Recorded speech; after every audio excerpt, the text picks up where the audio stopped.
Hello, everybody, and welcome to another great episode of the Gridiron Glory with Will and Tad. We're here to bring you great coverage of all 32 teams in the NFL. We're going team by team here in the month of August with our season preview series. This episode is about the Indianapolis Colts. And obviously, when we talk about the Indianapolis Colts, a team that finished 8-9 last season, missed the playoffs. Yeah, Tad. We got Daniel Jones versus Anthony Richardson, currently live moment by moment, day by day, in training camp, in the preseason. So, at the current time of filming of this episode, Anthony Richardson did play in the first preseason game. And then Daniel Jones is he's going to be due next to start in the next one. So we'll see how that goes. Obviously, personally, Tad, I rank Anthony Richardson pretty low.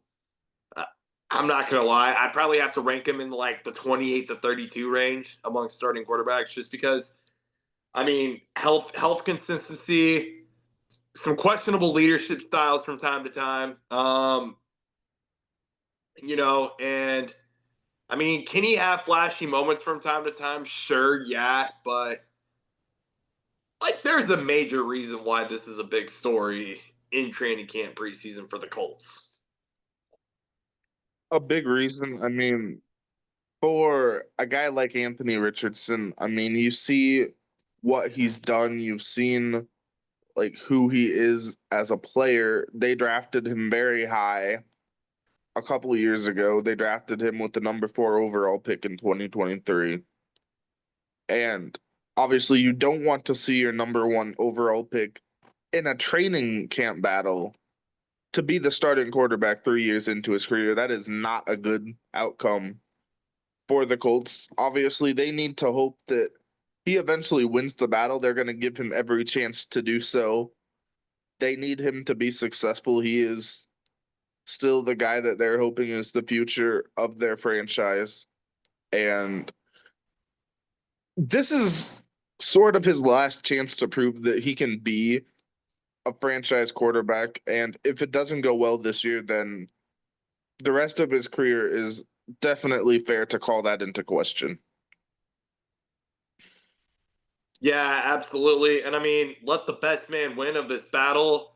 I'm not too high on Daniel Jones either. I'm not going to lie if he ends up getting the starting position. So to me, the Colts still have some rebuilding work to do. The Colts are very much not a franchise of, every team's goal is to win the Super Bowl. This is not a Colts team that's really, I'm going to be honest, not really all that close to doing it right now. Still have tons of work to do. So we will really see how that plays out. Though, whoever the starting quarterback is, or potentially Riley Leonard out of Notre Dame, you also went out and drafted him, just in case, the whole thing really blows up. So you got Riley Leonard there as a really solid safety net of a draft pick, to be honest with you. Yeah, so and then you also went out and you drafted tight end Tyler Warren, first round, with the 14th overall pick there. Yeah, Tad, 974 receiving yards in the regular season last season, most for any Power 5 tight end since 2014. He's a guy, the rookie out of Penn State, Tyler Warren. He's a big, powerful, built tight end. He's very athletic. He's very explosive. I certainly think that he's going to bring a lot of energy into this Colts locker room. And, listen, whoever the quarterback is, I feel like Tyler Warren can make them look semi-decent just because he's him. I was shocked that Tyler Warren fell as far as he did in the draft. I thought he would be the highest tight end drafted. That ended up being Colston Loveland in Chicago. And we'll touch on him later. But for Tyler Warren, a playmaker, this is a team, the Colts, that has some potential playmakers if Anthony Richardson or Jones if he wins, but I'm going with Richardson. If he develops as a passer, he has weapons to throw to. Michael Pittman is a solid receiver. Josh Downs is not a bad receiver, and they have some young receivers coming up as well. Warren, the tight end, Adonai Mitchell, a high level receiver that they drafted last year. So it's not like this is a team without weapons, and that's not even talking about Jonathan Taylor, who's a top 5 running back when he's healthy. I mean, this is a Yes. team that has pieces to be good. They just need to figure out what's happening in the quarterback room, and they need to know if Anthony Richardson is the guy. And if the answer is no, they need to pivot very quickly. I mentioned Riley Leonard. You also went out and you drafted Jalen Travis, the offensive tackle out of perhaps one of Tad's favorite schools. I'm kidding. Iowa State.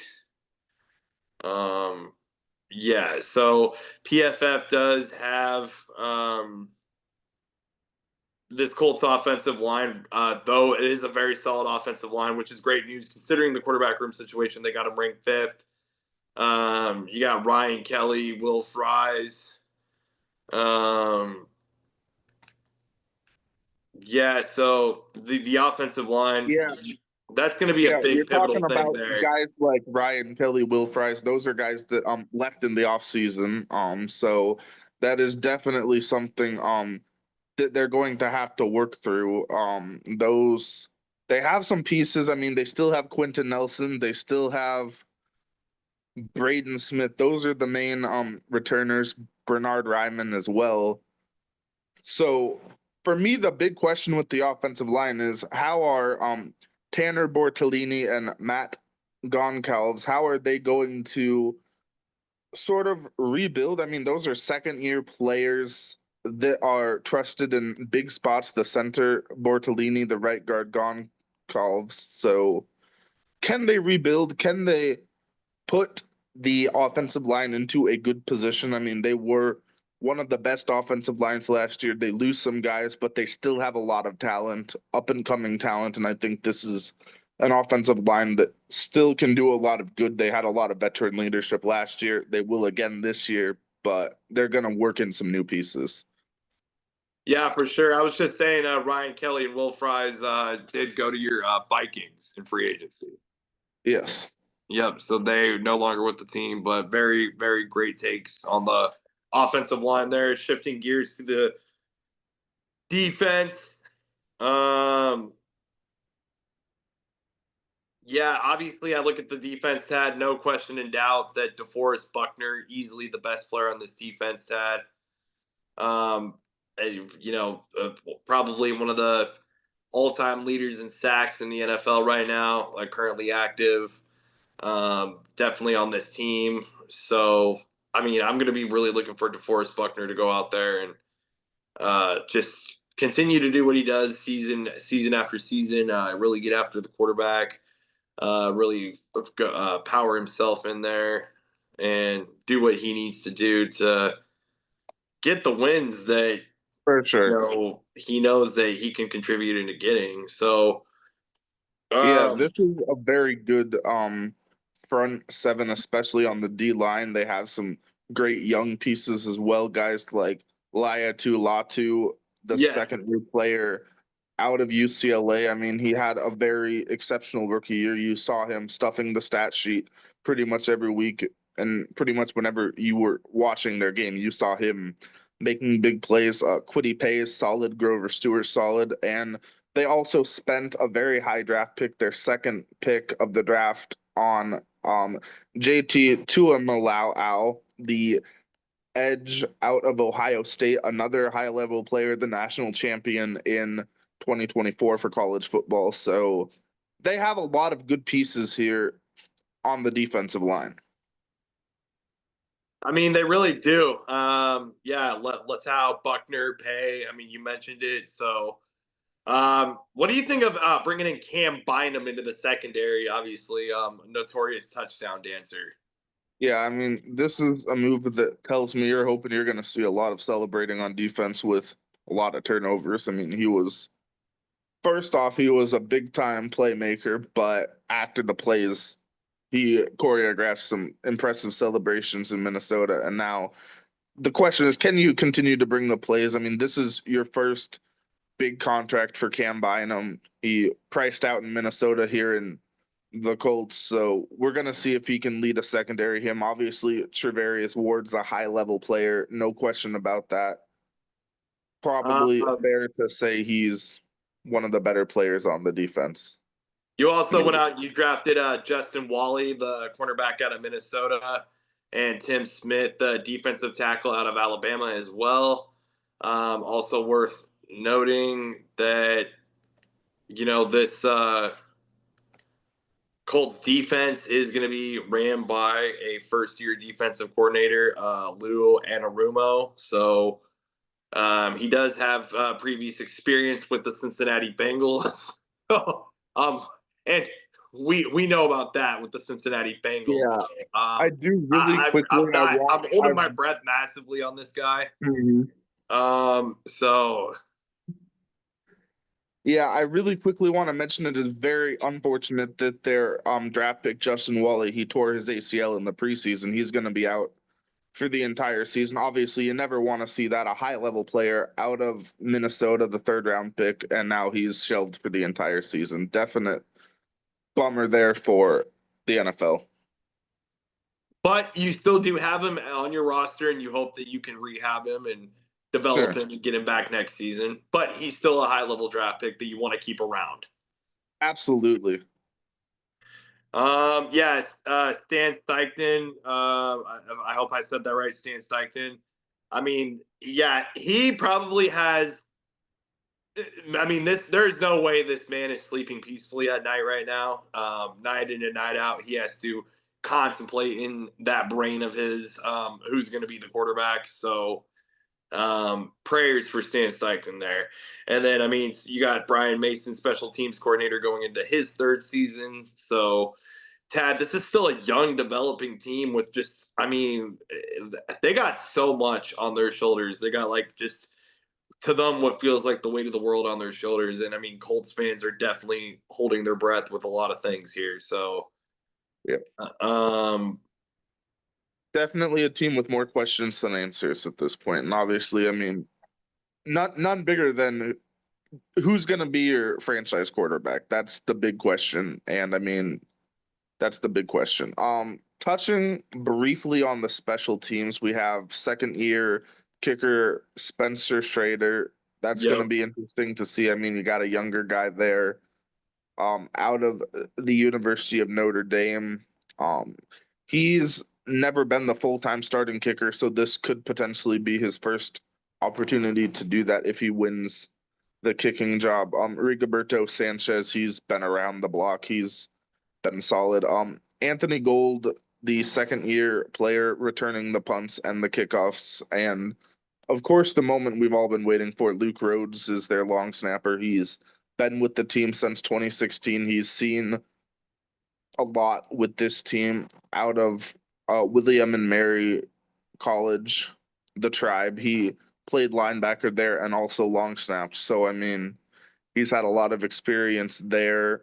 And this is a player that is a two-time All-Pro player, second team in 2020, first team 2021, Pro Bowl in 2021. So they do have a solid long snapper. I'd say arguably a top 10 level long snapper in the league. Amazing. Amazing. You love to see it. Hopefully, when I do expect the Colts to be kicking a lot of field goals. So I do expect to see a lot of him on the field this year. Not going to lie. Absolutely. Do you You'll think see they Luke upgrade Rhodes or there. downgrade from 8 and 9? I would personally say downgrade. I'm a little lower on them this year. I would go maybe 5 to 7 wins. There's a wide range of options for what could happen for the Colts. I think it's probably safe to assume downgrade is more likely, though I could see this go either way. I could see this be a team that wins as few as 5 games, and I could see them win as many as 10 games if they figure out the quarterback situation.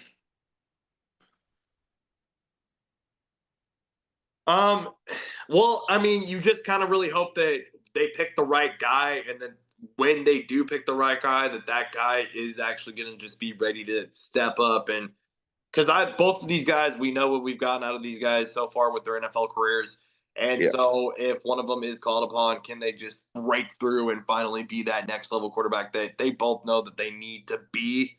So, it's going to be an emotional quarterback battle there for Indianapolis, Tad.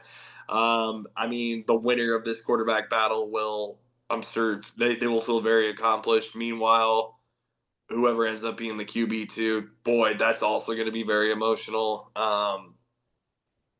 A lot of emotions are going to be stirred into it for sure. So, yeah, I really don't have any other final thoughts or takes on the Colts. You're definitely going to probably need your defense to step up more than ever to get you those wins that you'll need. Yeah, but be sure to like, subscribe, and follow. Get more of Tad's long snapper reports as we cover all 32 teams here on the Gridiron Glory. Thank you for watching.